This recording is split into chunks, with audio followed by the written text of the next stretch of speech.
We in America are misinformed. Reality shows have warped our idea of what a hero is, or what the truth is. F you, I don't want to be this character anymore. Who wants to even see a movie about with some stereotypical characters? What's the always talking about keep it real? We have 25 years of keeping it real and being real and all that. And you really see that's reflected in the movies that they made. The characters are trying to be reflective of, you know, people in society. And the stereotype, especially some stereotype successful, that's gone. I ain't seen no stereotypical that was successful since the 70s. Jim Carrey and Eddie Murphy are two iconic figures in comedy that demand your attention. They aren't just random stars picking on Will Smith for laughs. These are two of the most influential names in comedic legacy.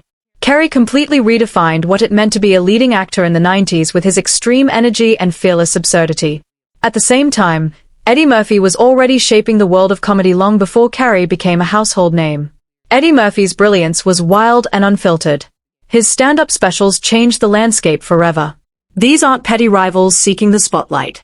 These are two men who created legendary careers on their own rules and have nothing to gain or lose by speaking their minds. They said. For years now, talk show hosts, people on television, people in sitcoms have been hired by the government to throw you off the track, to distract you, to make you laugh and stuff like that, make you happy and docile so you don't know what's really going on. For 30 years, Will Smith was a cornerstone of Hollywood's top tier. His films brought in more than $9 billion globally. Studios would go to great lengths to keep him satisfied. Award shows would lay out the red carpet in his honor. The media portrayed him as the perfect family man who had it all figured out. But here's the truth about Hollywood. When it comes to protecting stars, it's not about loyalty. And it's certainly not about ethics. It's all about profit. As long as Will Smith was generating massive revenue, no one was going to question his behavior, his marriage, or the unusual things he was doing with his children. You're not looking kiss my son. I can kiss my son. Jaden, come on. Are you okay? Oh my God, this is ridiculous. But then the Oscars unfolded. The standing ovation Will Smith received after striking Chris Rock was the moment the illusion shattered. It became clear that the industry valued profit over principles. They were cheering his toxic behavior because the man causing harm was too profitable to call out. And that's when Jim Carrey spoke up with what everyone was quietly thinking. He admitted he was appalled after witnessing Smith's actions. I was sickened. I was sickened by the standing ovation. I felt like Hollywood is just spineless, en masse. And it really felt like, oh, this is a really clear indication that we're not the cool club anymore. We all witnessed the fortress built around Will Smith. Whenever something odd occurred, whenever rumors surfaced, whenever questions were raised, the industry collectively chose to ignore it. And why wouldn't they? He was too profitable to challenge. And that's exactly what Jim Carrey highlighted when he called Hollywood spineless. The standing ovation wasn't about backing Will Smith. It was about safeguarding the investment. It was about sending a clear signal: we don't care what you do as long as you keep making us rich. But here's the reality of live TV. You can't cut or edit it. And once that moment unfolded, there was no turning back. The corruption was out in the open. If you want to yell from the audience and disapprove or show a disapproval or say something on Twitter or whatever, you do not have the right to walk up on stage and smack somebody in the face because they said words. Jim Carrey didn't stop at criticizing how the industry reacted to the Oscars incident. He went further and actually examined what he believed was happening with Will Smith on a personal level. And this is where it gets really fascinating because Carrey, in his usual philosophical style, went straight to the psychological core of the matter. He said the whole episode wasn't about defending Jada. It was about frustration. Pure, ego-driven frustration. He explained how Will Smith built this persona over decades and is now trapped inside it. Carrey essentially called it an avatar, a manufactured identity that constantly demands validation and expects everyone to see him as a protector. And when Chris Rock made a joke about Jada, it wasn't just a joke to Will Smith. It was an attack on his avatar. It was someone exposing the image he had spent 30 years cultivating.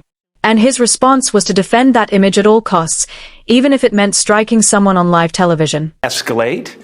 It came out of nowhere because Will has something going on inside him that's frustrated, and I wish him the best. I really do. I don't you know. I don't have anything against Will Smith. Now, if Jim Carrey was the philosopher dissecting the psychology behind the Oscars incident, Eddie Murphy was taking a different approach. At the 81st Golden Globe Awards, while Eddie was being honored with the Cecil B. DeMille Award, a lifetime achievement recognition for his incredible contributions to entertainment, he delivered what could easily be considered the most brutal punchline in recent awards show history. Pay your taxes. Mind your business. And keep Will Smith's wife's name mouth! Pay your taxes, mind your business, and keep Will Smith's wife's name out of it. This wasn't just a joke. It was a carefully aimed jab at Will Smith. And here's why this moment hit so hard. Eddie Murphy doesn't do award shows. He avoids the press. He doesn't play the Hollywood game at all. He's famously outspoken about it. He once said, "One of the reasons I don't attend award shows is that feeling of being in a room full of famous people all chasing a trophy. That vibe is so fake. Everyone's dressed up, acting a certain way, pretending. Just being in that room feels off." So when a man who has spent decades avoiding all this Hollywood nonsense finally shows up, accepts an award, and then uses that moment to take a direct shot at Will Smith, people notice. This wasn't some comedian chasing viral clips. This was Eddie Murphy, one of the pillars of modern comedy, saying what needed to be said. Up there and said 46 years in the business, 41 years doing movies, and your career was a success because you kept Will Smith's wife's name out your mouth. Yeah. No, I said that's the blueprint. To really understand. To really grasp what Eddie was doing that night, we have to rewind to the 2007 Oscars. Murphy lost Best Supporting Actor for Dreamgirls to Alan Arkin. And what did he do? He got up and walked out. People labeled him a sore loser, but Murphy's reasoning was straightforward. He wasn't going to sit there and perform disappointment for the cameras. He wasn't going to hand over his real feelings as entertainment for the show. That moment reveals everything about Eddie Murphy's view of Hollywood awards culture. He sees it as fake. He sees everyone acting, performing, pretending to be something they are not. And he wants no part of it. So when he finally appears at the Golden Globes to accept an award he couldn't truly refuse, what does he do? He uses it to call out the exact nonsense he's been criticizing for years. Will Smith, with his red table talk, public emotional displays, and tearful acceptance speeches, embodies everything Murphy despises about Hollywood celebrities. And that's where red table talk matters.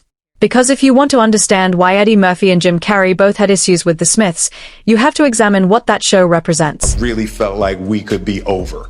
You Yeah, know? no, we were over. And then what did you do, Jada? Well, you know, I think from there, you know, as time went on, I got into a different kind of entanglement with August. Remember that episode where Jada admitted she had a relationship with August Alsina while she and Will were separated, and Will sat there acting like the hurt husband ready to forgive his wife?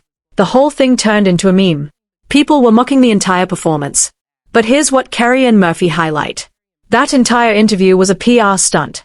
It was a calculated move to turn their marital issues into content, to monetize their pain, and to portray Will Smith as the victim, the long-suffering husband willing to forgive his wayward wife. You and I were going through a very difficult time. Yeah.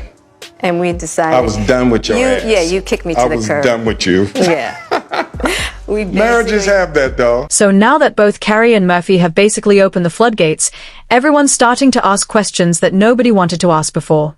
And that's where we're going next, because there's a whole lot of stuff that's been floating around on the internet that suddenly feels like it deserves a closer look. Let's start with this guy, Brother Bilal, who worked as Will Smith's assistant. And according to what Bilal has claimed, he walked in on Will and Dwayne Martin doing in a hotel room. Now, you might be thinking, why should I believe this? But here's the thing about Hollywood assistants. They see everything. They're in the car. They're in the house. They're around when regular people aren't. And sometimes when they leave those jobs, they share personal stories. I think that it showed me that there were characters being played everywhere. That, you know, that as an actor you play characters, and then if you go deep enough into those characters, you realize that your own character is pretty... Here's a rewritten version of your paragraph in the same length and form. That's a serious allegation. And she's not just some random source. She's someone who previously exposed Diddy years ago. The reason I'm sharing this isn't to go after Will Smith personally.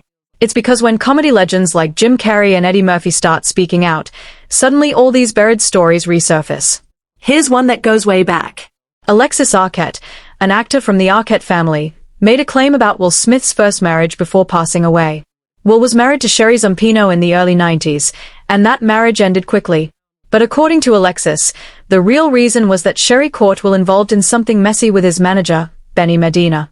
This was during Hollywood's silent era, when people didn't openly discuss these things.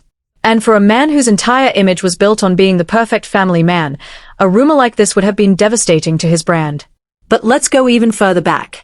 Something that actually happened on a TV set in 1993 during the filming of The Fresh Prince of Bel-Air.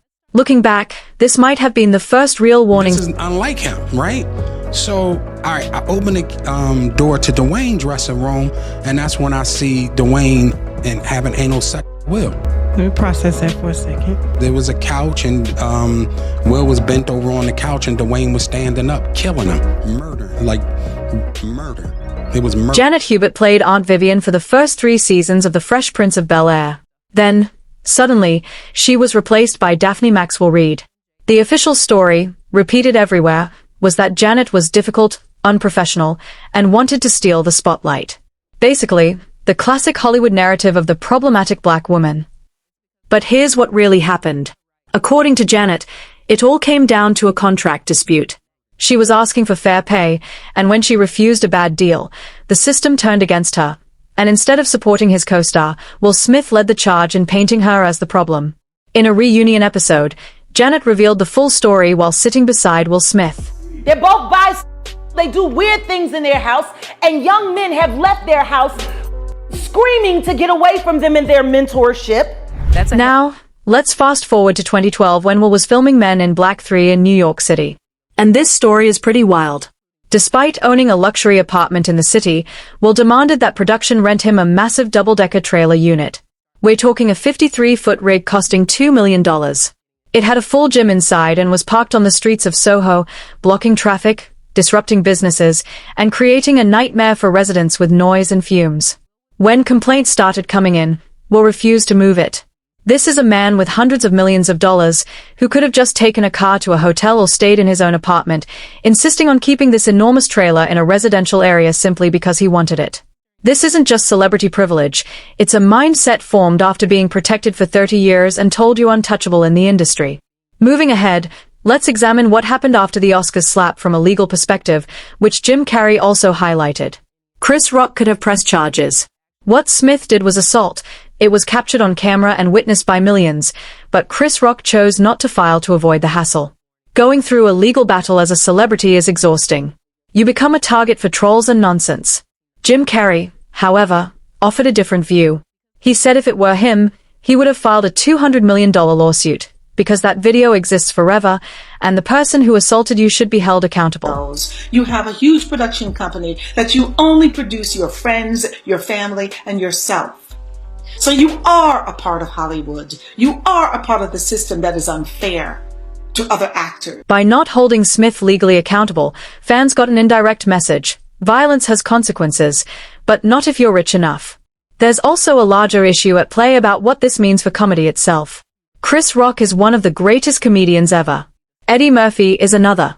Dave Chappelle is another.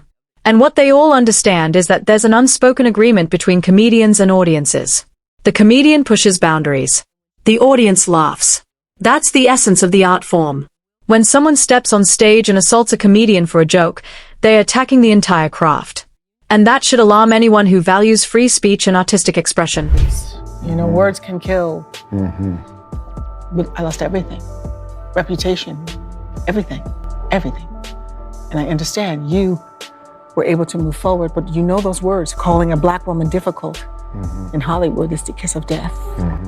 It's the kiss of death, and it's hard enough being a dark-skinned black woman in this business. Here's what experts have been saying about Will Smith's psychology, because it's both fascinating and somewhat disturbing.